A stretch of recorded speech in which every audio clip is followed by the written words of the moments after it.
Eh bien bonjour, nous revoilà sur le chantier de Beaucouzé, qui a bien avancé depuis votre dernière visite, puisque nous en sommes aux travaux de maçonnerie.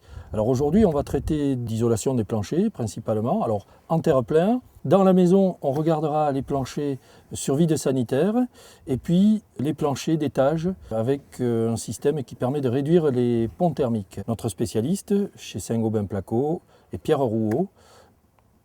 Bien, dans le cas du dallage sur terre-plein, qui est une solution économique quand le sol s'y prête, on va disposer sur un sol préalablement compacté un lit de sable qui à son tour va recevoir l'isolant.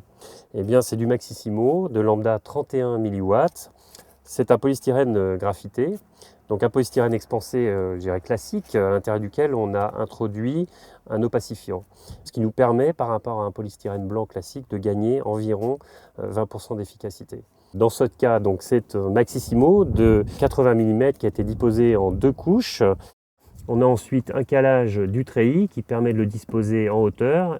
Sur cette dalle en béton, on viendra ensuite, quand elle sera sèche, disposer une 3e couche d'isolant, ce qui donnera une résistance thermique proche de 9 et un U plancher de 0,10. Nous voilà donc maintenant sur le plancher sur vide sanitaire qui est réalisé avec un système à ossature acier et les entrevous en polystyrène pour constituer un système complet, isolant et résistant structurellement. Alors le système de la structure est réalisé à l'aide des solives de rive. Entre les solives de la partie courante, on a réalisé par découpe des entrevous en polystyrène, donc qui sont ensuite glissés et introduits en 2 parties. La première avec une languette protectrice qui vient recouvrir en sous-face l'ossature acier pour la protéger de l'humidité et surtout pour l'isoler contre le froid, donc pour limiter la déperdition thermique. Et puis on vient ensuite rajouter donc une 2e partie supérieure qui vient compléter le plancher, qu'on appellera la réhausse.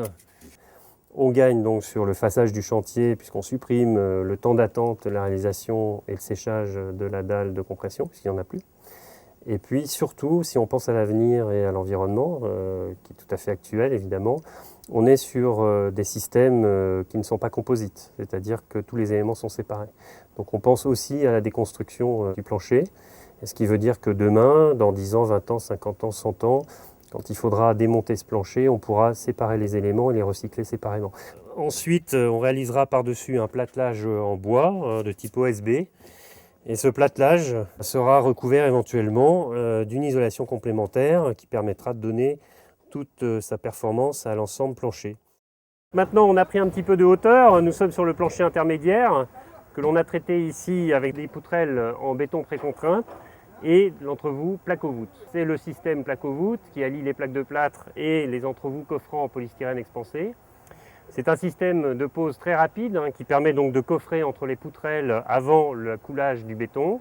Et ce que l'on va viser essentiellement ici avec ce système, mis à part la rapidité de pose et la facilité de découpe, c'est la réalisation d'un rupteur thermique partiel, puisqu'on a une présence d'isolant ici dans la structure entre la dalle de compression qui va venir sur le treillis et le mur périphérique. Donc cette seule présence d'isolant contribue à réduire fortement la déperdition linéique, puisqu'elle nous permet d'obtenir une valeur de ψ de 0,4, ce qui est tout à fait satisfaisant dans le cadre de la réglementation courante, mais aussi pour la future RT 2012 et dans le cas de cette maison, donc une maison à énergie positive.